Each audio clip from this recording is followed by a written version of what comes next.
Gọọmenti Anambra steeti enwego ọgbakọ nke o ji ezute iru na iru ndị nnọchite anya ndị na-akwọ ụgbọala eji eme njem,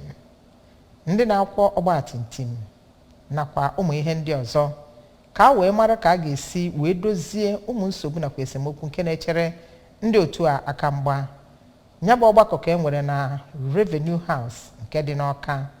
Ndị nnọchite anya ndị a si na mpaghara dịgasị iche iche na steeti a nwere ohere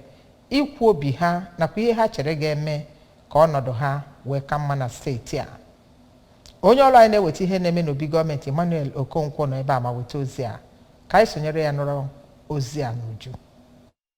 Ka ọ na-agwa ndị ahụ okwu, aka na-achị steeti abụọ ka mmụta Chukwuma Soludo nke ọ bụ onye nọchite anya ya na ya bụ ihe mmemme bụ osote ya bụ dọkịnta Onyekachukwu Ibezim chetara ha na ọchịchị ya bụ nnọọ nke na-agbasi mbọ ike ịhụ na ọ dịrị onye ọbụla nọ na steeti a mma, ọbụnadị n'ihe gbasara ụgwọ a na-akwụnye gọọmenti iji wee lụọ ọrụ mepee obodo niile, ma kwukwe na ọchịchị na ugbu a bụ nke na-agbasi mbọ ike ịhụ na enweghịzi ndị agboro n'okporo ụzọ niile dị na steeti a, ma dọkwazịa ndị agboro ndị ka kpọrọ ekwe nkụ na-alụ ọrụ ha dịka a na-alụbu na mbụ ka ha kwụsị nke a, ma ọ bụ gọọmenti steeti a emekpee ha arụ nke ukwuu.